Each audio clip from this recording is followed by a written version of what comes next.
Bueno, el tema del que voy a hablar es un poco distinto al que anunciaba el título, es lo que tienen los procesos de trabajo, que uno empieza en un punto y se acaba trasladando a uno un poco lejano. Para explicarlo, voy a empezar diciendo cuál es mi vía de entrada en el tema de la multiplicidad de temas, que es la obra de Tàpies.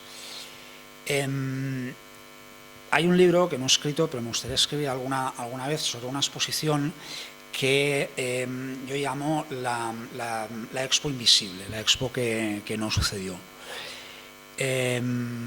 Bueno, los aficionados al arte abstracto o a la obra de Tàpies, sin duda todos sabéis que en el año 66 se celebró en Nueva York, en el MoMA, la que fue la gran exposición internacional de arte abstracto español, en la que participan 12 pintores, con mayoría de catalanes, quiero decir, siendo Cataluña el territorio que aporta más autores y por tanto más obra. Y bueno, pues una expo que tiene un impacto sin duda muy grande en la difusión, no de todos ellos, pero sí de algunos de ellos. Pero con esta expo pasa una cosa singular, que es la siguiente, y es que si uno lee la autobiografía de Tàpies, a la que ha citado antes Raúl, pues ve que, por ejemplo, se cuenta en el año 59, si mal no recuerdo, la que es la primera de las expos que hacen en Nueva York, en una pequeña galería, pero en cambio cuando se llega al año de la expo de arte abstracto no hay ninguna referencia. Siendo como fue una cosa, vamos, bastante grande, no solo para los artistas de aquí, sino en términos de arte de Nueva York. Entonces ahí no aparece. ¿Qué pasa? Que si uno consulta los textos biográficos de Antonio Saura, que era otro de los artistas evidentemente representados, pues resulta que tampoco aparece en la exposición. Manolo Millares, que era la representación, digamos, canaria de la expo, la autobiografía de Millares solo llega hasta sus 30 o 32 años, y la expo es un poco posterior, pero aún así él tiene algunos textos autobiográficos posteriores en los que tampoco hay ninguna referencia a la exposición, ¿no? Entonces uno se pregunta, bueno, pues ¿qué problema había con esto? ¿Qué pasa con este sitio? Que todo el mundo estuvo ahí, pero no quiere explicar por qué. Bueno, parte del problema, sin duda, algunos de vosotros ya lo deben saber, es que la expo fue en su momento utilizada de manera torticera por el gobierno español para hacer lo que se hizo con el arte abstracto en muchos otros territorios, que es utilizarlo como un código artístico moderno, actual, rabiosamente lo que fuera, pero convenientemente antirrealista o no figurativo, presentado, por tanto, como síntoma o como índice de la modernidad de un país determinado. Y evidentemente, pues España durante el año 66 tenía mucho que demostrar en cuanto a cuestiones de modernidad política, histórica, artística, etc. La investigación que he hecho sobre la expo me da a entender que los artistas en cuestión, aunque eran... la expo fue organizada, no lo he dicho, por algunos de los miembros de la escuela de Nueva York. John Ashbery, que fue uno de los comisarios, viajó por primera vez a España para entrar en contacto con los autores, y hay un encuentro con Tàpies, del cual yo no he encontrado registro, pero bueno, no conozco a fondo el epistolario de Tàpies. Me puedo figurar que puede haber ahí alguna referencia. Bueno, eso es una cosa para estudiar. En cualquier caso, se trata de una conexión interesantísima entre las culturas de aquí y las de allí, y es justo decir que cada uno de estos artistas, pues digamos que hizo lo posible para que su trabajo no fuera pues comodificado por la dictadura, pero evidentemente había una parte de eso que era imposible de evitar. Y creo que ahí hay una historia interesantísima, novelesca, también sobre, sobre el encuentro de, no todos los pintores fueron ahí, pero buena parte de ellos sí, sobre el encuentro de ellos en Nueva York. Personas como nosotros no se conocían, no habían coincidido por aquí, se encuentran por primera vez en Nueva York. Esto, y sobre la trastienda, el trasfondo político, digamos, de esta situación. Entonces, un aspecto que me interesa de esta historia es el de la ausencia, de las figuras que pueden estar o haber estado en un lugar determinado, pero que en un momento determinado pues pueden desaparecer y convertirse en fantasmas, o cómo se puede estar y no estar a la vez. Y esto nos lleva al tema al que he dedicado esta intervención, que es el tema de la carta, el de lo epistolar. Esta va a ser una inflexión breve, con cierta documentación, sobre las modalidades de la escritura ficcional y filosófica epistolar de la posmodernidad, entendiendo por tal proceso que empieza a ocurrir a mediados de los 60 y termina a finales de los 90. Esta es la cronología que yo manejo, que es una cronología mayormente norteamericana, es decir, de la academia de ahí. Evidentemente, el término posmodernidad se ha seguido usando mucho más tarde, pero para mí eso ya es otra historia, muy interesante, pero otra. ¿Y qué podemos decir sobre las cartas? Bueno, en una cita célebre, que toda carta llega a su destinatario, es decir, que todos los envíos de alguna manera misteriosa pues alcanzan su fin.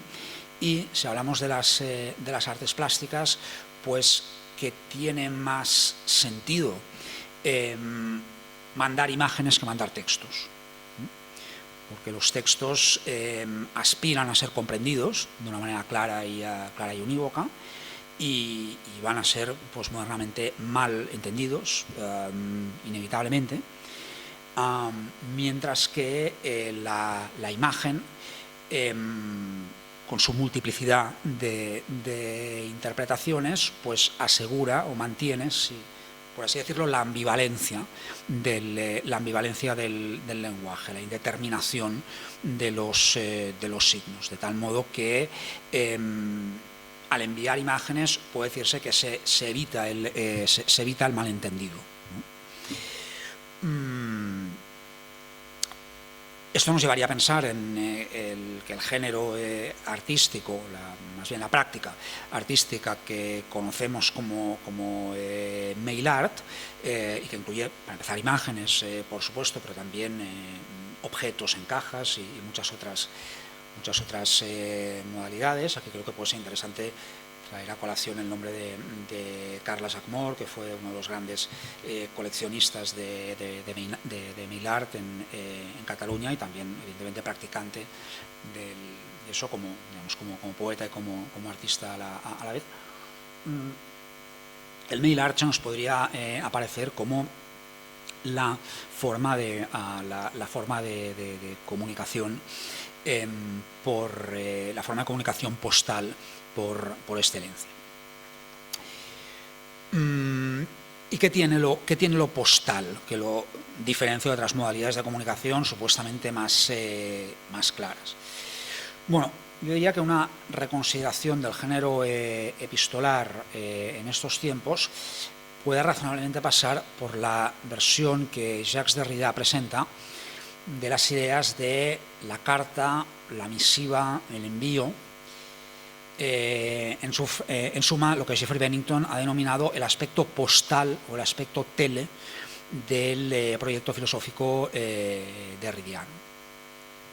Esta preocupación por la comunicación epistolar tiene su origen en la versión que Derrida propone de la idea heideggeriana de una filosofía del don que pueda superar el marco de la metafísica de la presencia. Derrida resigue las ideas de Heidegger de la relación con el otro como un trato de ausencia, el otro que está pero no está, un trato de ausencia caracterizado por un impulso primordial, que es lo que Derrida denomina la llamada telefónica primaria. El primer momento en que alguien se levanta y busca al otro, ¿verdad? Que es el impulso del dar, y por tanto el darse a uno mismo en una relación. Este ámbito de pensamiento encuentra expresión y desarrollo en sus escritos sobre psicoanálisis y sobre todo en el célebre libro la carta postal, donde este pensamiento del don enlaza con la idea freudiana de la psique, entendida como una máquina de escribir. La psique funciona escribiendo mayormente, produciendo escritura. De ahí la metáfora de la carta postal, considerada como representativa del acto comunicativo. En el caso de la carta postal, Derrida se refiere específicamente a la comunicación con el amigo. Puede interpretarse también como comunicación con el amante, con la persona que se quiere, con la pareja, con lo que fuere. Pero bueno, él, digamos, se piensa en el trato con el amigo como la modalidad primordial, original de la relación. Luego vendrían otras, si entiendo bien, ¿no? Bueno, este envío es un gesto del silencio, del dar, en que el amigo se hace presente en la ausencia. Esta casuística del don se juega en el cruce de tiempos y espacios que caracteriza la comunicación postal, en tanto que, cito, el don no está nunca en el presente, se da en un pasado que nunca ha sido presente y se recibe en un futuro que tampoco será presente jamás. Bien, en la extensa colección, en la extensa serie de envíos que abre el libro, la idea de la carta, lo enviado, se presenta como un gesto escritural distinto de la escritura codificada. Vuelvo a citar, hemos mandado más bien jugamos la carta postal contra la literatura, la inadmisible literatura, dice. Y este gesto se caracteriza también por la reproducción, por el borrado de la imagen, por la contraposición entre la carta casual y la carta de verdad, la carta que se propone como verdad con V mayúscula, ¿no? Luego podemos decir que esta idea de la comunicación se despliega más allá de su anclaje, como he dicho antes, en el psicoanálisis, en textos de carácter más ampliamente cultural, que vienen a formular una retórica de la sinceridad en el marco de la deconstrucción, en el marco del pensamiento deconstructivista. De hecho, uno de los textos que se puede considerar más explicativos de qué es la deconstrucción es la célebre carta a un amigo japonés, dirigida al filósofo Tokushiko Izutsu. Llega un momento en que su reflexión sobre la carta se cruza con la invención del correo electrónico a mediados de los años 90, y eso le lleva a una reconsideración de todas estas ideas, porque en un correo, en un email, se cumple la idea de que toda carta llega a su destinatario. Es decir, cualquier informático dirá que no hay email que desaparezca en el éter o en el ciberespacio, sino que siempre va a ir allí. Y es una temática que luego se relaciona con en otro ámbito con la temática del archivo, con la temática de la memoria colectiva. Claro, es que este planteamiento de la cuestión de la carta, si tratamos de explicarlo, de aplicarlo a proyectos como el de Teresa, que acabamos de ver, un aspecto que se ve enseguida es la importancia que tiene ahí el doble significado de la palabra carta, al que se refería antes Raúl, la misiva, pero también el naipe, la temática del azar, la idea del ponerse en juego, y creo que en algunos envíos más explícitamente que en otros, la idea misma del amor, la idea de un amor entendido como tránsito, como recodificación.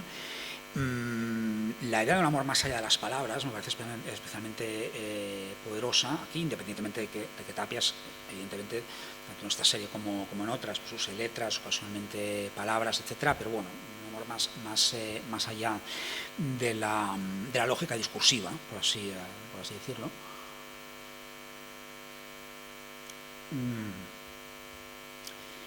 El tema de la abstracción, de las técnicas pictóricas abstractas como parte de la comunicación amorosa, también me parece especialmente interesante aquí, porque a mí me hace pensar o me retrotrae algunas modalidades de la pintura abstracta, digamos que emotiva o de tema explícitamente amoroso. Pienso en particular en algunas obras de Robert Motherwell, que representan un tipo de abstracción, digamos que cálida, por oposición a otras modalidades de la abstracción, pues más severas o ocasionalmente más religioso, de cuño religioso, etcétera. Volviendo al tema de la elaboración en filosofía de lo epistolar, esta concepción derridiana de la carta tiene un reverso significativo en la obra de Roland Barthes, que no le dedica tantísimos textos al asunto, pero sí algunos especialmente iluminadores. Es bastante conocido fragmentos de un discurso amoroso, y específicamente el epígrafe que Barthes ahí dedica al tema de las cartas de amor. Y ahí llama la atención sobre la diferencia fundada en esta forma de comunicación amorosa, o como se dice últimamente, sexoafectiva. A propósito o tomando como punto de partida las amistades peligrosas, pues habla de la misiva como un intento de postular y defender las posiciones y conquistas amorosas, o sea, como una correspondencia en el sentido matemático del término. Pero ocurre que esa carta va a ser leída por la persona amada como mera expresión, como sinceridad. De ahí que el saber amoroso, tal como entiende Barthes, se fundamenta en la aceptación de las injusticias o de las inadecuaciones de la comunicación, que son la forma de una relación inevitablemente desigual. Entonces, Barthes parece encontrar la sustancia de la relación de pareja, o de la relación entre los amados, en las distorsiones y las interferencias, y podemos decir que los malentendidos de la comunicación. Ahí creo que él tiene presente en todo momento la distinción entre un modelo de discurso, un modelo expresivo lógico, si queréis cartesiano, y otro modo de uso del lenguaje, otra modulación o acentuación que va más allá de la lógica, que la rebasa, que seguramente es incomprensible fuera del contexto de la pareja, y también, dando paso más allá, se podría hablar de la comunicación nuevamente postal, epistolar, de pareja, entendida como un lenguaje propio. Esto, bueno, aquí Barthes coincidiría con otros escritores, como por ejemplo más recientemente Manuel Vilas, que hablaba del fin de una relación o de la ruptura como una crisis de lenguaje. Es decir, las rupturas, no hay palabras para describir la ruptura, no se puede conceptualizar, y sobre todo hay un idioma secreto, o al menos privado, que hablaban dos personas, y que estaba hecho de implícitos, de sobreentendidos, de bromas privadas, de inteligencias con, digamos, capas de significado, que desaparece. Esa es la gran catástrofe lingüística y, bueno, y sentimental, evidentemente, de la ruptura. Entonces, esto, al leer esta idea en relación con los envíos de Tapias a Teresa, me resultaba especialmente interesante, pues la presencia de los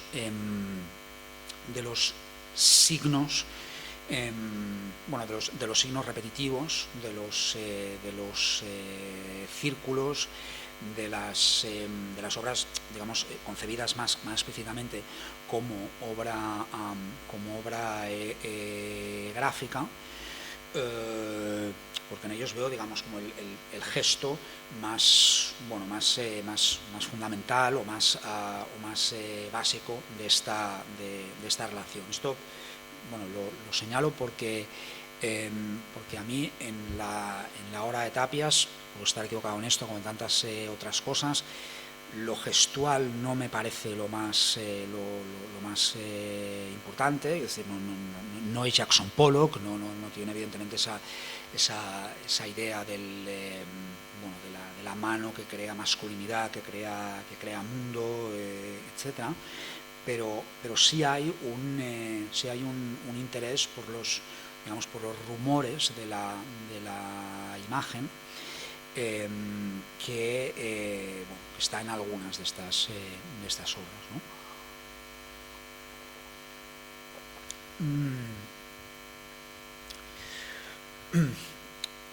Otro aspecto de esta cuestión es el de todo un subgénero literario, que es el de la carta sin receptor, concebida como novela, en muchos casos como novela breve. Es un género que en narrativa posmoderna, pues tiene bastante importancia. Quizá el caso más, digamos, clásico reciente pueda ser el Herzog de Saul Bellow, que es un intento de renovar y actualizar la novela epistolar. Hay un caso en la literatura europea que creo que es importante, que me parece importante, que es de Peter Handke, que tiene varios textos en que utiliza esta técnica, y en particular la carta breve para un largo adiós, en el que el tema de la distancia lo relabora para hablar de Estados Unidos, entendido como un lugar fundacional en el que tiene su origen buena parte del imaginario con el que Handke había crecido, que es decir, que Handke como niño austriaco de posguerra.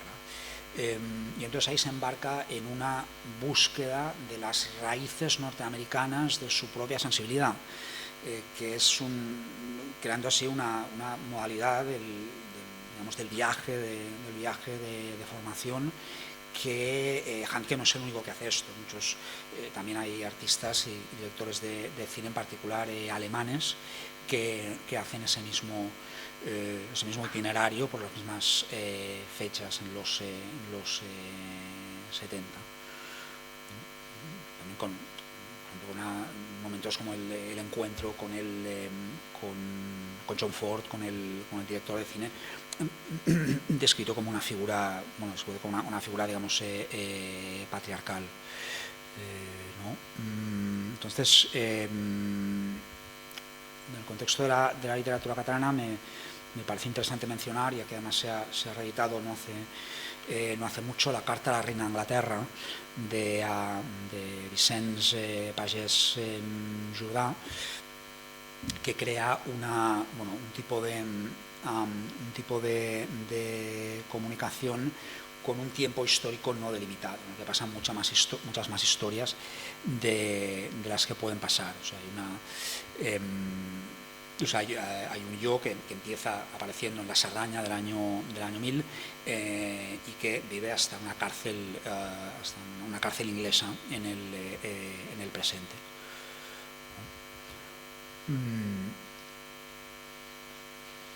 Bueno, un aspecto que tienen en común muchos de estos textos es la voluntad de abrir la temporalidad de la narración, de crear cronologías que no sean ya lineales, sino que puedan ser solapadas, fragmentadas, evidentemente, digamos, incluir el tiempo de una manera distinta a como se había, digamos, elaborado hasta la fecha. Este es un tema que también van a tocar algunos otros autores norteamericanos. Por ejemplo, el tema del intercambio epistolar se encuentra dentro de un ámbito más de literatura contracultural en la obra de Richard Brautigan, la pesca de la trucha en América, que también tiene una composición básicamente epistolar, y en algunas otras posteriores.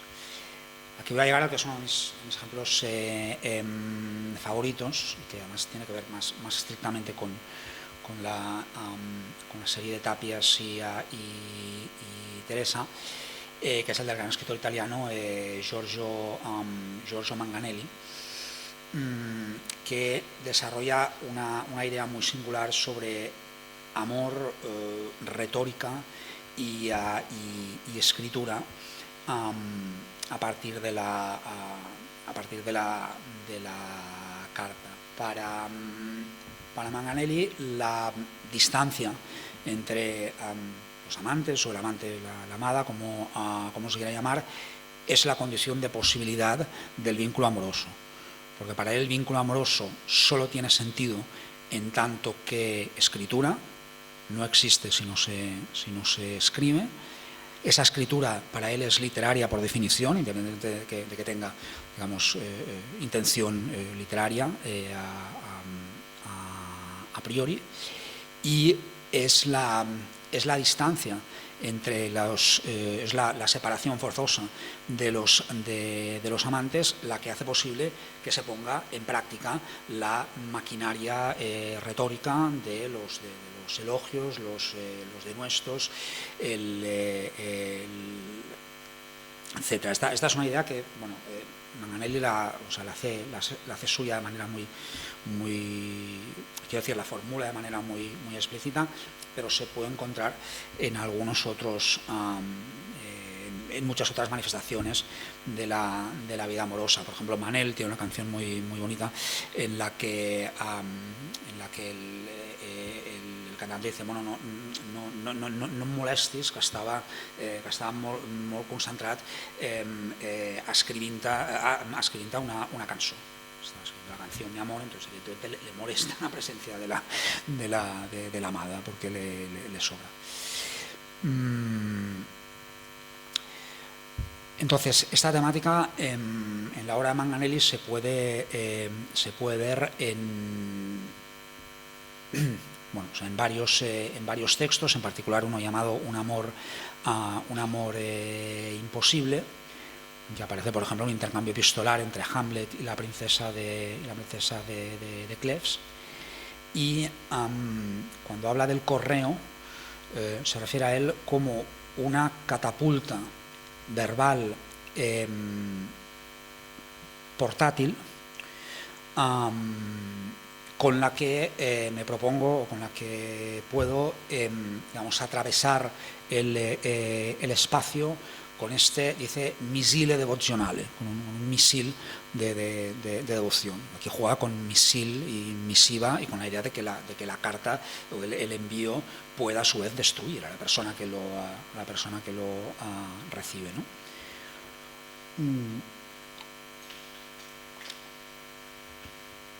Entonces, gracias.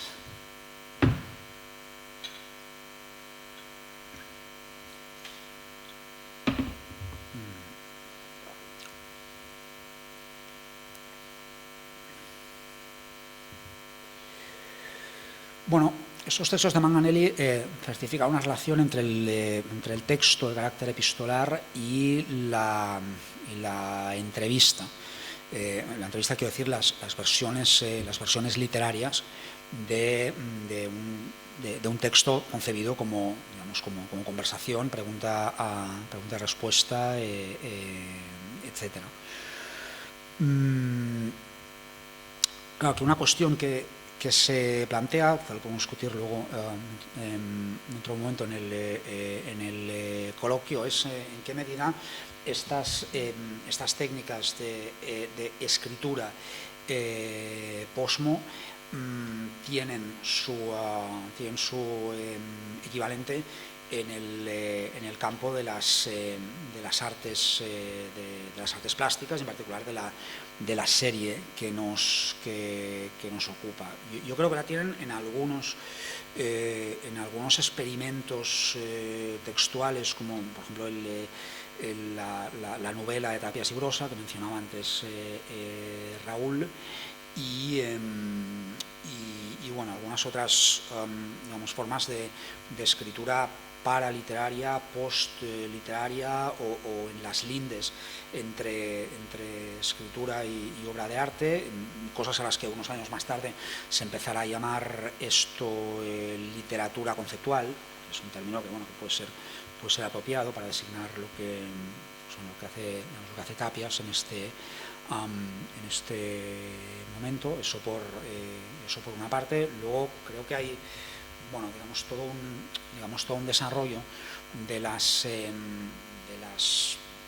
éfrasis, de las relaciones, ya saben, entre figura y expresión, entre imagen y palabra, digamos que ya en la época digital pues van a tomar la forma, digamos, de la hiperretórica, se podría decir. A mí otro aspecto de la serie para Teresa que me llama mucho la atención es la imaginación de la amada, el hecho de traer de poner en obra y traerla aquí sin dar una representación figurativa, evidentemente, sin crear ninguna ilustración o ninguna fotografía, eso independientemente de que se usen técnicas de collage con inserción de signos, imágenes, etcétera. Aquí esta idea, por ejemplo, Manganelli la llevaría al extremo y se preguntaría si de veras existe la amada más allá de su representación literaria, pictórica, postal. probablemente Mangalia acabaría respondiendo que casi mejor que no, porque todo este proceso del que estamos hablando, pues evidentemente tiene una parte muy importante de idealización, sublimación, creación en la ausencia, como comentábamos ahora, etcétera, y la amada, como mejor está en su estado ideal, es no existiendo. Ahí está, digamos, perfecta en su no existir. A veces los amados se empeñan en existir y pasa lo que pasa. Bueno, quería terminar con un par de referencias un poco más recientes y de autores de aquí, o en algún caso que residen aquí. La idea de usar la postal como base de un magma narrativo, es decir, elaborarlo todo a partir de ahí. Eso la lleva a práctica Rodrigo Fresán en varios de los textos de relatos, uno muy interesante llamado Algunas postales desde el Vaticano,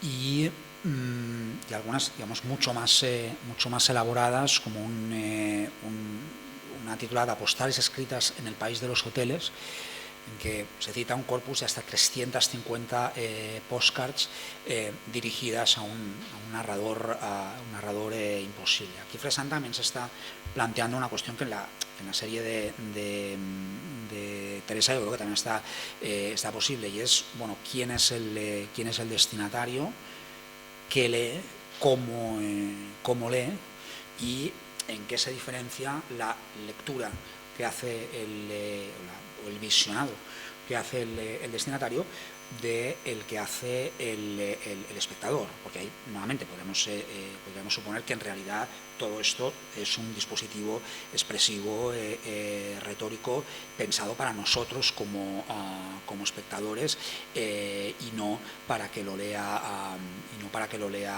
Teresa. Ahí la idea de tomar el nombre de la amada, o de hacer algo en nombre de la amada, pero dirigiéndose en realidad a otra persona. Bueno, esto evidentemente está desde los orígenes mismos de la creación de la poesía amorosa, vamos.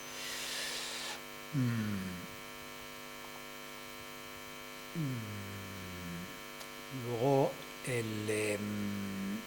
sí, hay otra cuestión que creo que en este contexto tanto escritores como artistas la tienen presente, y es la pregunta por la recepción de la obra. Es decir, esta lámina o esta carta la va a leer alguien, va a cambiar la vida de alguien. ¿Acaso la obra sirve solo para que el autor sepa que existe y se convenza de su propia existencia? Aquí voy a traer a colación una cita de un cuento de J.G. Ballard que parece especialmente bonita. Es sobre una relación que se desarrolla por medio de envíos postales. Y uno dice, cito en original: "The mails are so erratic, I sometimes think that all my cards to you have never been delivered, but lie unsorted with a million others in the vaults of the shabby post office behind the hotel. Love to all of you, Diane." Para mí representa de una manera muy intensa, muy profunda esta duda profunda que uno tiene sobre si realmente las cartas salen o no salen. Antes me he referido a Passeig Jordàs, un autor muy querido y que se echa mucho de menos, y quisiera terminar con una referencia más a su trabajo. Passeig Jordà hablaba de las cartas al director de los diarios, como una serie de textos apócrifos que en muchos casos funcionan como un subgénero de la parodia.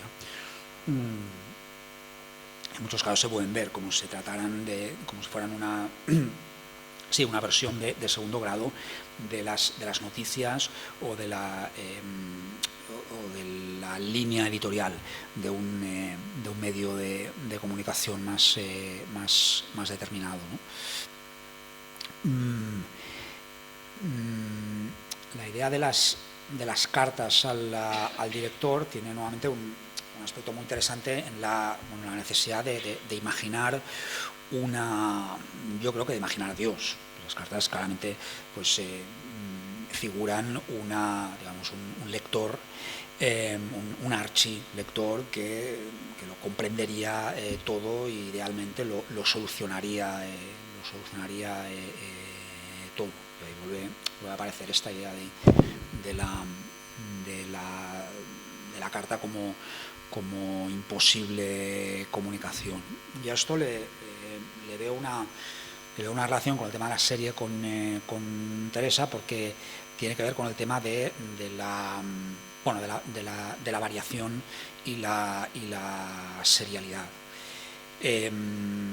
Claro, la serie de Teresa, como si la entendemos como serie de obra gráfica concebida como conjunto de variaciones sobre motivos visuales, es muy plural, es muy diversa, es muy distinta de las variaciones entendidas como en el sentido más minimalista del término, ¿verdad? Y basadas en repeticiones de figuras visuales muy claras.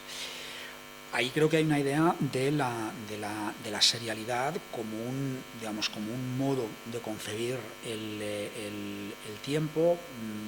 Yo me lo imagino relacionado con formas como el diario, como el dietario, con modos de creación, nuevamente sea de escritura o de creación gráfica,